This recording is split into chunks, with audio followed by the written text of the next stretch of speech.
Vous connaissez tous, du moins pour la plupart, cette application connue dans le monde entier qui s'appelle Telegram. Et derrière cette image de réseau social utilisé par quasiment 900 millions de personnes se cachent de bons côtés, mais aussi énormément de mauvais côtés, des histoires intrigantes et mystérieuses. Aujourd'hui, on va plonger ensemble dans les coulisses de Telegram, explorer ses côtés sombres, ses aspects mystérieux et faire le point ensemble sur les dernières actualités parce que oui, il y a eu un gros rebondissement ces derniers jours. Yo les refs, c'est la Godasse, comme vous le savez, on va parler de Telegram et tous ses secrets. Si jamais vous êtes des vrais, n'hésitez pas à vous abonner, mettre un petit like et surtout mettre un petit commentaire pour le référencement. J'espère que vous allez apprécier cette vidéo, je vous souhaite un bon visionnage. Pour comprendre Telegram, il faut d'abord parler de ses fondateurs, les frères Pavel et Nikolai Durov. Avant de créer ça, ils avaient créé VKontakte, un réseau social plus ou moins similaire à Facebook qui a connu un énorme succès en Russie. Mais en 2014, après quelques conflits avec le gouvernement russe, Durov a été obligé de quitter VKontakte. Et c'est donc dans ce contexte-là qu'il a décidé de créer son nouveau projet Telegram avec une vision très claire.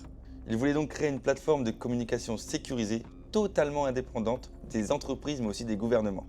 Telegram a vu le jour en août 2013 et pourtant bien que cette application paraisse anodine, elle fut révolutionnaire pour son époque parce qu'en effet elle était rapide, gratuite et surtout ultra sécurisée. Dès ses débuts, Telegram a mis en avant ses qualités de cryptage. En effet, le cryptage de bout en bout, ça permet de créer des discussions ultra secrètes ou même de faire des messages qui s'autodétruisent un peu dans le même délire que Snapchat. Ça, finalement, c'est plus ou moins une réponse directe aux préoccupations croissantes dans le monde entier de la surveillance en ligne.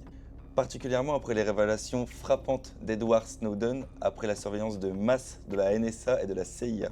Et si vous ne le savez pas, cet homme, à lui seul, a fait comprendre au monde entier l'importance de la vie privée en ligne.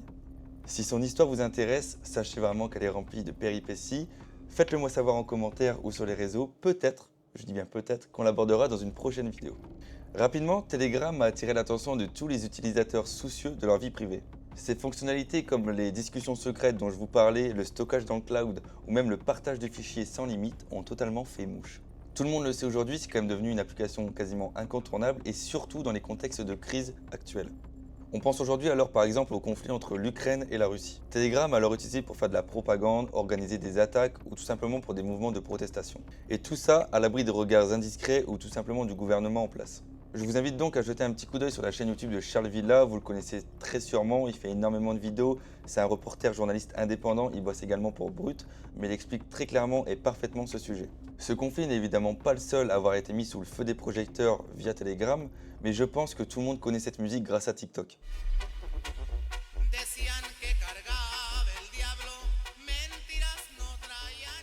C'était une trend pendant un moment où les cartels mexicains posaient sous les caméras, parfois mieux équipés que la police ou l'armée locale.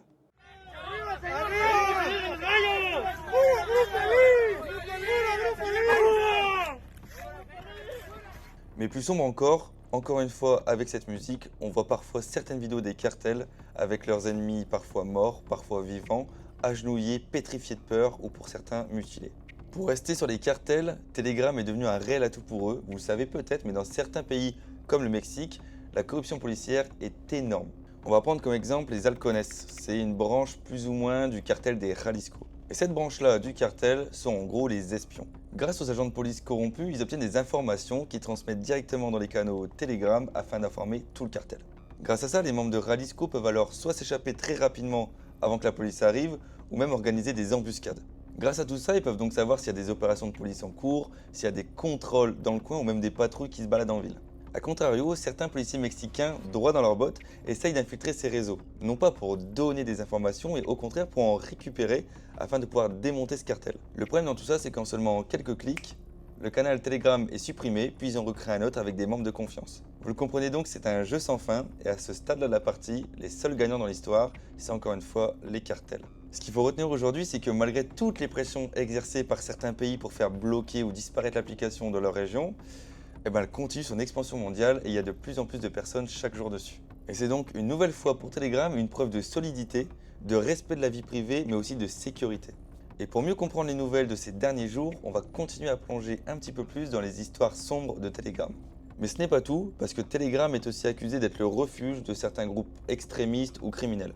Tout en profitant de l'anonymat de cette application, certains groupes terroristes dont je tairai le nom ont utilisé Telegram pour recruter, faire de la propagande, mais également créer et organiser des attaques.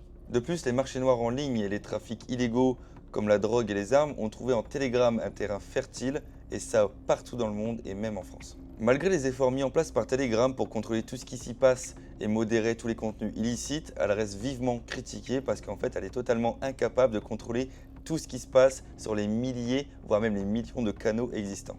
On parle donc aussi de la diffusion de vidéos gore, ça peut être de simples bagarres, des mutilations, des affrontements très violents, mais il y a aussi des vidéos où des personnes sautent la vie, il y a des suicides, et donc en bref, tout un tas d'autres types de contenus violents pouvant choquer, voire traumatiser certaines personnes. Petite parenthèse pour les plus curieux d'entre vous, je vous déconseille vivement de chercher ces canaux. Comme Feldup l'a dit, la curiosité morbide, il faut vraiment s'en préserver. J'en ai fait les frais lors de la trend des cartels mexicains par exemple, où à force de scroller sur TikTok et de voir que ça, j'ai décidé de regarder un petit peu ce qui s'y passe. Je suis rentré dans un canal libre entre guillemets où il publiait des vidéos et j'y suis resté 30 secondes, pas plus, parce qu'on voit des vidéos tellement trash et en fait je me dis, ça se demandait même si c'est un film en fait, ça se demandait même si c'est réel. Donc petit message de prévention, la curiosité morbide est un vilain défaut, ne cherchez pas à voir ce type de vidéo pour pas qu'elle ne vous reste en tête. Préservez votre santé mentale, il n'y a rien de plus important et honnêtement vous dormirez que mieux. Et dans tout ça, dans le domaine du sport, Telegram a aussi son petit mot à dire parce qu'on prend par exemple des ultras de foot, il y a des canaux ou des groupes pour se donner rendez-vous afin qu'ils s'affrontent à main nue. Pour finir cette partie un peu sombre, illicite, il y a des choses un peu moins graves entre guillemets. Certains groupes Telegram diffusent des matchs de foot sans avoir les droits, etc. etc. Mais c'est pour que vous compreniez qu'il y a vraiment ce côté illégal, illicite et contenu un peu trash qui s'y passe et que c'est pas que tout beau tout rose en fait sur Telegram. Je vous ai donc beaucoup parlé de ce côté sombre de Telegram parce que c'est ce qui va suivre pour la conclusion de cette vidéo, mais il y a aussi quelques aspects positifs à ça.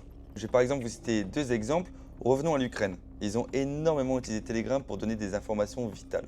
Des groupes et des canaux ont permis de relayer en temps réel des informations sur des attaques aériennes, des conseils de sécurité ou même des mises à jour en temps réel. Et tout ça, même quand il y a très peu de réseaux. Du coup, je pense que vous l'avez compris, mais tout ça, ça a sûrement permis de sauver énormément de vies ou tout simplement de faire des avancées du côté ukrainien.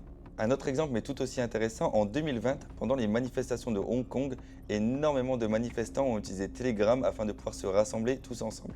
Et grâce à l'anonymat et aux messages cryptés, ils pouvaient donc communiquer tous ensemble sans craindre des représailles de la part de l'État. Pour conclure cette vidéo, on va parler un petit peu des dernières actualités et évolutions parce qu'en effet, c'est pas tout rose pour Telegram. Récemment, Telegram a dû faire face à plusieurs défis sur le plan juridique. En Russie, rappelons-le, c'est quand même son pays d'origine. Mon stick de merde. En Russie, son pays d'origine, rappelons-le, l'application a été bannie en 2018. Bien que la décision ait été levée en 2020, après que Telegram ait accepté de travailler partiellement avec le gouvernement russe afin de bloquer les contenus illicites et principalement terroristes. Au Brésil également, Telegram a été suspendu environ jusqu'en 2022 après avoir refusé une enquête judiciaire sur l'entreprise. Mais ça ne s'arrête pas là, parce que pour Telegram, afin de répondre aux demandes de ses utilisateurs et aussi de générer des revenus, ils ont commencé à lancer des chaînes payantes. Et ça permet donc aux créateurs de contenu une nouvelle manière de monétiser et de faire un peu d'argent grâce à leur audience. Ils ont également ajouté une fonctionnalité assez puissante dans une nouvelle mise à jour. Maintenant, certains groupes Telegram peuvent accueillir jusqu'à 200 000 personnes. Comme vous le savez, récemment, le patron Pavel Durov a été arrêté en plein Paris le 24 août. C'est tout simplement en descendant de son avion que le créateur de l'application a été arrêté par les autorités françaises. Évidemment, ici, ce qui lui est reproché, c'est le manque de modération sur Telegram, mais aussi le manque de coopération, un peu comme avec le Brésil. Il y avait donc un mandat d'arrêt contre lui qui était en cours déjà depuis un petit bout de temps. Mais je pense que vous le savez, Pavel, c'est quand même pas n'importe qui. Cet homme pèse environ 15 milliards de dollars. Et pour être libéré de sa mise en examen, il a lâché une petite caution de 5 millions d'euros. Entre vous et moi, c'est à peu près 1 euro symbolique. Entre guillemets.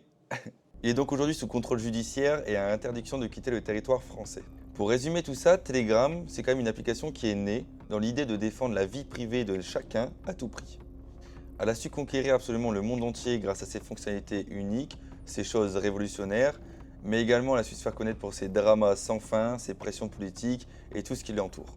Et donc finalement, est-ce que Telegram, c'est réellement le refuge numérique qu'elle prétend être, ou est-ce que nous devions tous nous méfier plus ou moins de ses côtés sombres qu'a ce réseau social? La réponse, vous l'avez, parce qu'en effet, chacun est libre de penser ce qu'il veut. Personnellement, je pense que Telegram, c'est une bonne idée à la base. Un peu de confidentialité, un peu de vie privée, on peut avoir des groupes d'entraide, ça peut vraiment être sympa. Cependant, il y a tellement eu de dérives illicites, des contenus trash illégaux, qu'en fait aujourd'hui pour moi Telegram c'est une source à problème. Moi je ne l'utilise pas, je ne compte pas l'utiliser. Peut-être qu'il y a vraiment des choses à découvrir vraiment sympas, des groupes d'entraide comme je disais au début. Personnellement j'ai un avis plutôt négatif sur Telegram aujourd'hui, ouais. Bien évidemment c'est que ma vision des choses, chacun est libre de penser ce qu'il veut. Et d'ailleurs en parlant de ça, n'hésitez pas à nous mettre votre avis en commentaire, on se ferait un plaisir de lire tout ça. C'est une fin de vidéo, j'espère qu'elle vous aura plu. N'hésitez pas à liker, commenter, mais surtout vous abonner. On est quasiment 100 abonnés sur la chaîne, ça fait plaisir. N'hésitez pas à nous dire si vous avez des autres idées de vidéos. On essaie de vous produire une vidéo par semaine. C'était Godas, prenez soin de vous, à la prochaine.